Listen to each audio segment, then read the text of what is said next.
All right, guys. Episode 1 of Poverty Tier Tactical Gear. So I made a drunken and silly video last night, kind of what would you call that? Highlighting my ideas. So I'm gonna just recap that. I've noticed that a lot of kids sort of like the way I look, which is cool because I do look cool. And people are asking me about gear in the DMs. So let's focus on how to spend as little money as possible on your uniform and your equipment. Because this isn't real combat. You're not in Afghanistan, Ukraine, or Israel. Those are the recent things at the time of filming this video. You're probably out in the woods with your friends or out in a warehouse with your friends. So the gear doesn't necessarily need to be top notch. However, the replicas do. So you're gonna want to dump a lot of money into your airsoft guns because that's what matters, right? When you can consistently put rounds on target, that makes you very, very happy. Trust me, it's a good feeling. However, airsoft guns are ridiculously expensive, especially once you get into gas guns or HPA guns or other gas guns or Daytona guns or whatever. This stuff gets super expensive. So rather than spend any money unnecessarily, let's just keep the big money to the things that deserve it. Let me show you how to skimp on the things that aren't really necessary. So did myself a little favor. I got some bullet points. So we'll start with this. Avoid well-built kits. You're not going to sell it. A lot of the time, especially when I'm out, I'll see renters or newbies. They'll come in. They'll be wearing multicam cargo pants, usually like some form of fast helmet without the cans, without the comms, the earmuffs, whatever, the things that go on the side of the helmet to let you talk to your team. Even if they're dummy, that's fine, but I'll see a lot of you guys come in with just the fast helmet and nothing on your ears. First of all, getting shot in the ear sucks. It's not fun at all. But second of all, it makes the fast helmet look really silly. Kind of same thing with the Mitch 2000. It does not look right when you don't have cans on it. Now, when I say look right, I know that deep down inside we all want to look like Modern Warfare 2, the first one or the second one or the third one or the second one, part 2 or whatever, Battlefield, whatever. You want to look cool.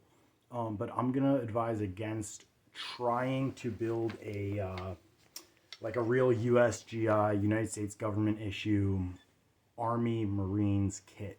The reason for that is there's a lot of stuff involved. If you're on Reddit, you can check out the R impression kits. Those guys do awesome work, but you'll see what they do there. They're perfect. And when you fall shy of that, you can tend to look a little silly, and I've seen people kind of understand that. Let me point you in a different direction. Let's focus on good guys or bad guys. AR. That's not really an AR, and I know you guys know that. Or an AK, right? For good guys, try and aim for special forces or private military contractor looks, right? The reason I bring special forces into this is you can see a lot of pictures of special forces, everything from, from 1943, honestly, all the way up to Tora Bora to current day stuff. You're gonna, even in you're gonna see a lot of special forces guys dressed not to standard. Their uniform will not be within regulation. The reason they can do that and get away with that is because they're special forces. They don't give a crap, right? So special forces might get away with wearing a dress shirt and a ball cap, right? Whereas standard issue grunt, that ain't gonna fly. As far as PMCs go, you can pretty much throw whatever you want on your body and call it a PMC kit, right? Private military contractor. You could wear a dress shirt. You could wear some 511 or Wrangler khaki cargo pants.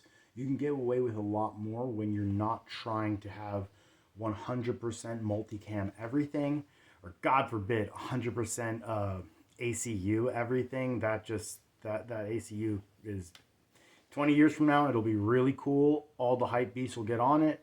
But right now, at the second or third to last day of 2023, ACU camo is atrocious. It sticks out pretty much everywhere, unless you're fighting in gravel pits or rock quarries.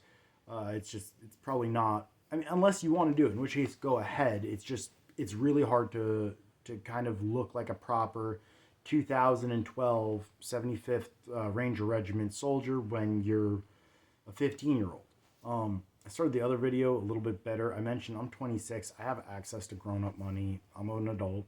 I got a wife and a kid, but I make enough money that I can spend way too much money on these, right? So if you're 10 years younger than me, you probably have slightly more limited funds, and you're going to want to conserve that money for the things that matter, right? Your rifle, your replica, whatever, maybe some grenades, just ammo, stuff like that. Like, there's things that you want to spend money on and things that you don't really need to spend money on. And then on the flip side, I mentioned if you want to go bad guy, if you want to be all like, oh, AK-47, man, whatever, bah, bah, bah.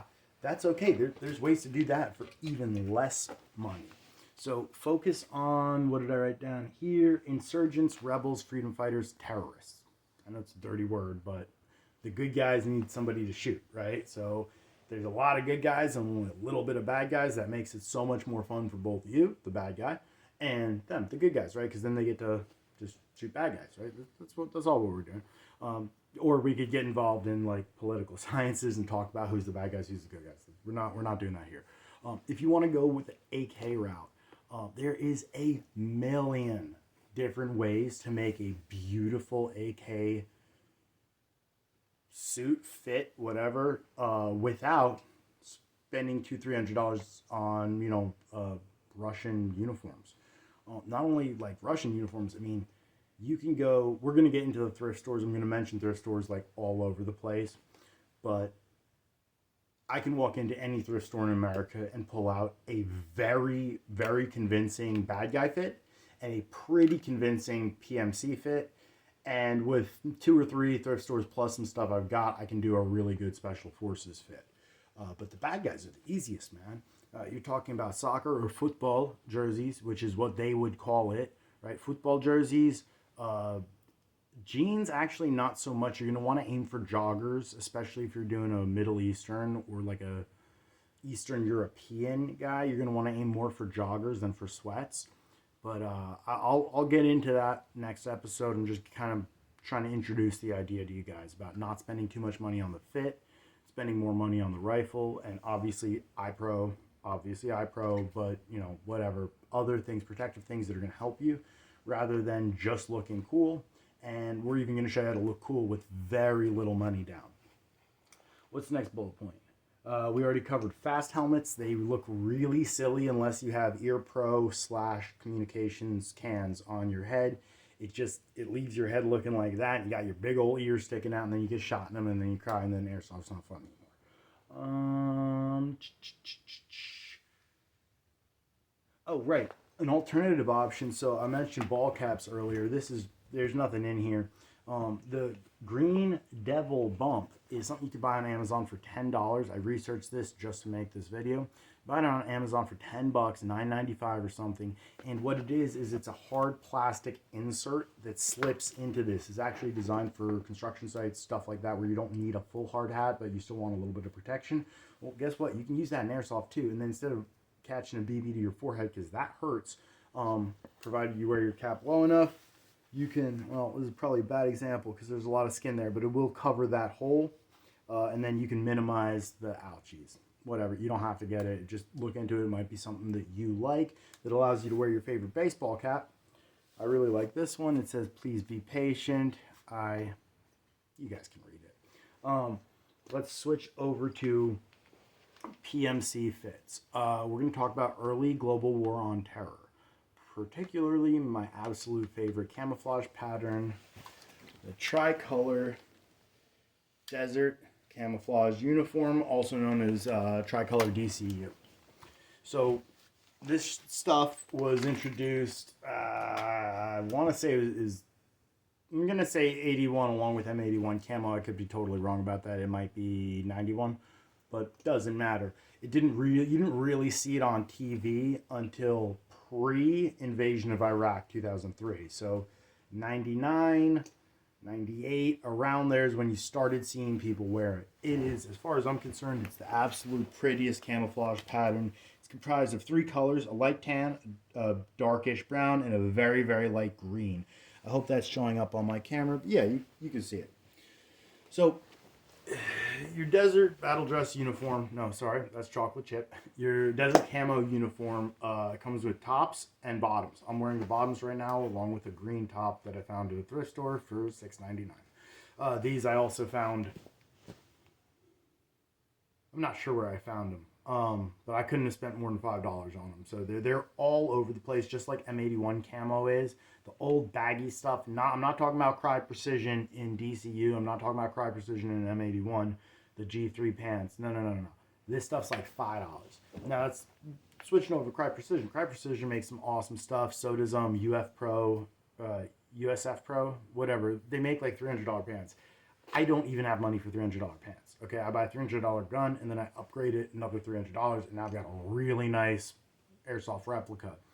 I don't have time for $300 pants, and you guys, if you're the age I'm guessing you are when you're watching this, you probably don't have that either. Unless you do, in which case, buy me some pants. All right. So let's talk about what you're gonna wear to look like a U.S. Special Forces or at least PMC guy. We're gonna start with them first. Like I said, tricolor DCUs or M81, the Lord's Plaid. All right, this is going to break down really into, do you play indoor or do you play outdoor? If you play outdoor, and again, I'm filming this in North New Jersey, so the Northeast continental United States is going to vary based on where you are. And honestly, Northeast, like Flecktarn is the best for outdoor, but that's German camo. It's slightly harder to find, although it's still super easy to get with Amazon and with myriad of other sites, but it's just not something that every single person has in their wardrobe. So if you're going to be outdoor, for most seasons, M81 is going to be the key, right? In the fall and the winter, though, you might want to switch over to DCU because, interestingly enough, this is a very similar color to dead leaves and snow, right? If you're going to be indoor, I see a lot of people. That's where we get to the black camo. I see a lot of people wearing full black, like SWAT style uniforms. Now, I get it, right? You're like, indoors, black is a neutral color. It's actually not. Black is one of the most recognizable colors to the human eye. I mean, obviously you have a high-vis orange, high-vis yellow, red, but as far as the neutral colors, black's not a great color. Black stands out. Look at my hat, right? Versus look at my this, right? Because it's the same color as the couch. Almost. It's not the same color. That's brown. This is coyote, but you get what I'm going with this. Black stands out a lot. And indoors, you're like, oh, well, you're not going to be camouflaged, right? Because speed matters. Well, first of all, the guys wearing all black multicam generally aren't that fast. No offense, guys. I see you. I love you, but you're generally not. Try blending in with your environment no matter where you are. One thing I found out very recently was that, not that I found it out, I realized it very recently that every single indoor arena I've been in has plywood walls. Now, plywood, OSB, orbital strand board, that's the really janky looking one. What color are these? Well, they're the color of DCUs or Desert Marpat or the AOR1. Maybe it's two, maybe AOR1's the green one, but either way, the inside is all beige and brown because it's the color of plywood. Even the floor, a lot of the times you'll see, is made out of ramboard, which is a darker brown. Now this isn't a ghillie suit. It's just something to give the enemy one split second of double take so that you can get the advantage. Don't wear red indoors. Try not to wear black indoors. That's all I'm saying.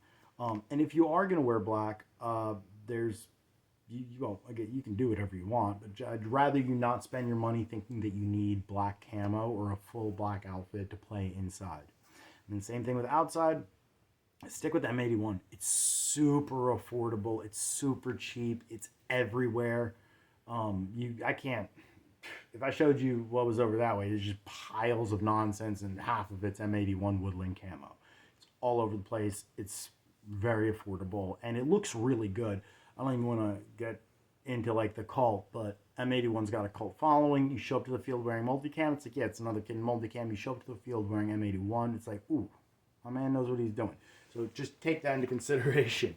What else did I have?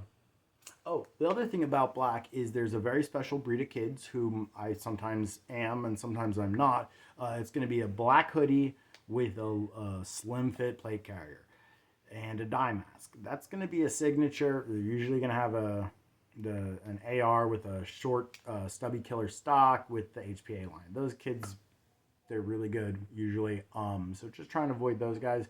And it's also good to try and avoid looking like those guys because those guys generate a lot of animosity on the field sometimes because they have a tendency to overshoot, which we all do. It happens. Anyway, try to lose the black hoodie thing because, again, it doesn't help you blend in and it actually makes you look like some of the guys that piss some of the other guys off. The very last thing we're going to talk about is these baggy pants I'm wearing. It's not the very last thing. Hold up. All right, so this does not look cool, right? It does not look cool, especially when you're thinking of like those G3, combat pants. It just doesn't look cool at all. So what I'm going to do is I'm going to introduce a $10 pair of knee pads. Now, knee pads are exceptionally useful both indoors and outdoors. Indoors, if you enjoy sliding around like a lunatic, knee pads can be a lot of fun. Especially because some fields have like concrete floors, some have those ram board floors. Either way, you're going to be landing on something hard, and in order to get a good slide, as we all know from Black Ops 3, you need to get a running start. So you're going to want to introduce knee pads into your arsenal. The other thing, they make your pants look like they fit a lot better. And what's really important about this. Y'all like my socks? I got that drippy water cup sock. Hold up. Yeah, so this is redonkulous, but the knee pads generally just make your legs look a little slimmer. They take that bagginess out of the cargo pant. So it looks not cool. Looks cool. Now instead of buying a $30 knockoff or a $200 real Cry Precision G3 pant set, you just bought a super cheap pair of DCUs, M81, or we could even get to the coveted chocolate chip camo. You threw a knee pad on it. Now it's got a nice cinch. You can sprint around the indoor field, sliding, diving, dipping, dodging, ducking, whatever. I don't know if y'all watched that yet. Or if you're outside, sometimes getting prone is very helpful. A lot of the times getting prone is very helpful. And smashing your knee on a sharp rock just sucks. That's going to bring us to footwear. This is actually my favorite pair of shoes in the whole world. It's Vans, if you can't tell.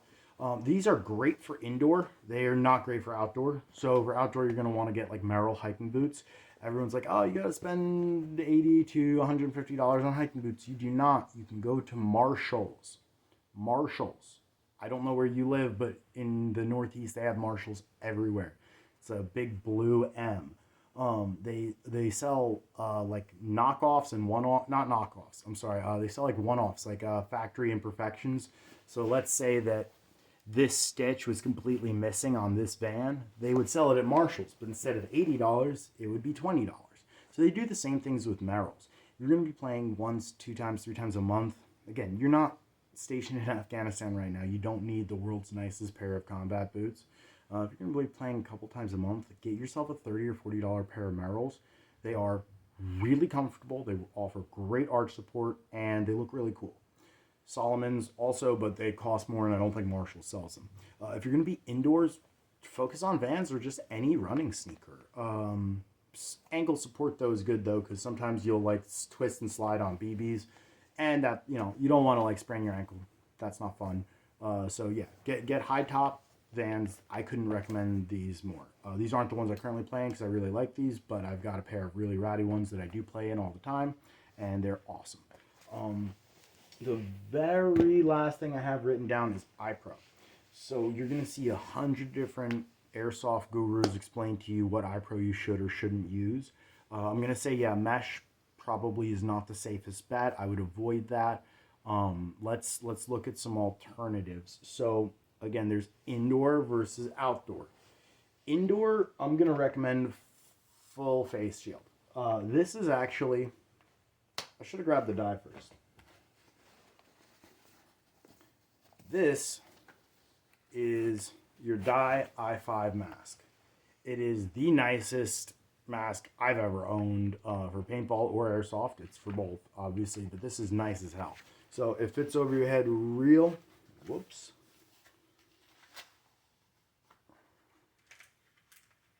Real nice and snug. You get good, I mean, awesome visuals. I can actually see my fingers all the way over here. Not on the camera, I'm saying I can see them out of my peripherals. But these masks can cost new, they're $200. Used, which I bought, I buy my stuff used most of the time, just upgrade the lens. So used, I think I got that for $70, and then I put a $50 lens in it, so it was $120 for essentially a brand new mask. So there's ways to save money in this sport. But if you don't have that kind of money for a dye mask, get yourself a Sly mask. So this is mirrored image because obviously I'm filming from this camera, but this logo right here, that's called Sly with an S, not a D. So Sly masks are great because they're only like $50 or $60, and you can get Valken knockoffs that are as low as $40. They're essentially just the same amount of coverage. I actually almost like the Sly mask better because it has the double strap, so you can do one at the base and one on the top. Right, so this is essentially at the top. I'm gonna put that right there. This one's at the base. This was my first full face mask that was like worth something, not a JT or something cheesy. I can't recommend this enough. The reason I upgraded to the dye is it looks cooler, and I have impulse buying decision problems. The last thing we're going to talk about really quickly is the insurgent terrorist thing. So switching back to indoor, outdoor. Indoor, you don't really have teams. There's no real milsim in it. But if you want to go insurgent style, terrorist style, freedom fighter style, try to figure out what area, geographical area, and era. Like, what are we talking about? 70s, 80s, 90s, 2000s, 2010s, or modern day or future terrorist, insurgent, freedom fighter. I found that, again, 99% of this stuff for the bad guys can be purchased at your local Goodwill or thrift store. Sneakers. Any Adidas or Puma sneakers will immediately upgrade that authenticity by like tenfold. Oh, quickly switching back to PMCs and Special Forces. Don't use Timberlands. Do not walk on the field with Timberlands. They got horrible support. They're horrible for speed. They just look goofy. So stay away from Tims. Focus on either hiking boots, not combat boots, not work boots, hiking boots, or sprinting, running sneakers, depending on your play style. But again, back for the insurgent style stuff, aim for Adidas's and Pumas. Adidas and Puma are actually European brands. Adidas and Puma were started by the two same brothers that started Adidas. So Adi and Das were two German brothers. They started Adidas. And then Adi and Das had some beef. So then I think it was Das split off and did Puma. Either way, they're European, they're German shoe companies, which means that European stuff flows everywhere, whereas America's stuff just tends to, like, other stuff comes into America. America doesn't really export much, certainly not footwear. Think of all the famous footwear. We have Nike, and that's really it. I think Nike's the only famous footwear we have. I guess Timberlands would probably be the second one. But anyway, bad guy loadouts are going to look like this. Adidas or Puma sneakers, high tops always. Bad guys always wear high tops. Joggers, usually tan or beige or some combination of that. You could even get camo joggers. That adds to the whole insurgent vibe. Hoodies are fine if you are in an area where you can get ethnic clothing. What I mean by ethnic clothing is I'm talking about those Arab robes they wear. I'm not talking about all the way down to the ankles. I'm talking about down to about the knees. Can't think of the word for it. I got one upstairs, but those bitches look awesome with an AK. Awesome. They just add so much more authenticity to the kit. And everybody's gonna look at you like, damn, boy, look at you coming out here looking like Ali Akbar, boy. Ah! Okay, so you get the point. it's going to make you look really cool. And then last thing, obviously, I don't have one in arm's reach, but a shimag, or also known as a kachif. So, yeah, I butchered that. I know. Calm down. You can do a million things with them. You can wrap them around your neck. That works for PMC, special forces, insurgent, all that. Good guys and bad guys. Or if you want to wrap it around your head, give me 6 seconds.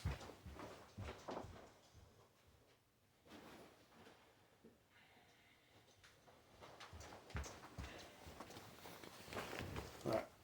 Shimag, we've all seen it, right? This one's got little skulls on it. Switch it around so it looks a little bit cooler. Super easy to go from generally what might be considered a good guy to generally what might be considered a bad guy at the drop of a hat. Alright? Adjust your eye holes and then throw your ballistic goggles on. And there you go. Right? Bad guy. Bad guy loadouts are super easy because they, generally speaking, involve stuff that civilian persons would already own. You can always throw M81 camo bottoms on the bottom for an extra sort of added, Osama bin Laden look, although he was known for wearing the top. But M81 goes good with everything. I guess that's part of my point. The last thing I guess we're going to talk about before I stop rambling into a camera would be, drum roll, I forgot what I was going to say. I already ran past all the things I was going to say. Oh, right, we're going to finish up on iPro. So for indoor, I find it incredibly useful to have a full face mask. Again, you can get a really nice one, or you can get a regular nice one, or you can rent one from the counter.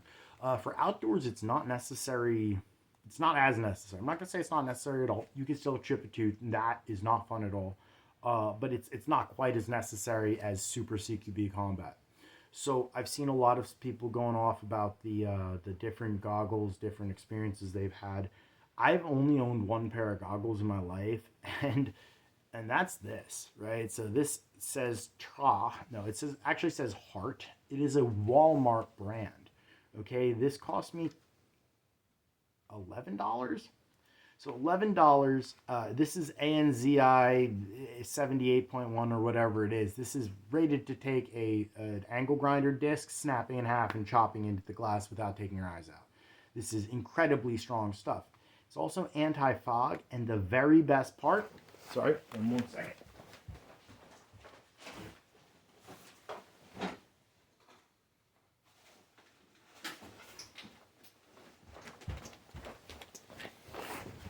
So, the very best part about these is if you're the type of person that wears glasses, and I am, I just don't wear them enough, but they help my vision immensely. So if you wear glasses, a lot of your Airsoft Pro is not going to allow you to fit glasses while still remaining a full seal. You might have to adjust a little bit, get it nice and situated.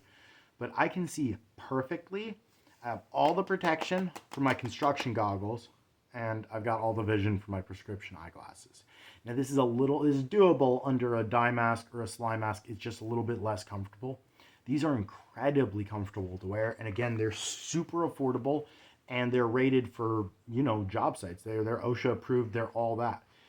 The one thing I'll say is they do fog up a little bit, so what I did was I drilled a bunch of super tiny, I think those are 2 or 3 millimeter holes.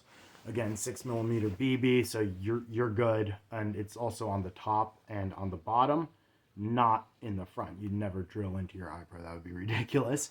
But if you do have issues with fogging, you can just make slight little holes in them, give yourself some ventilation. This is going to be all for today. It's been a full half hour of me rambling. Merry Christmas.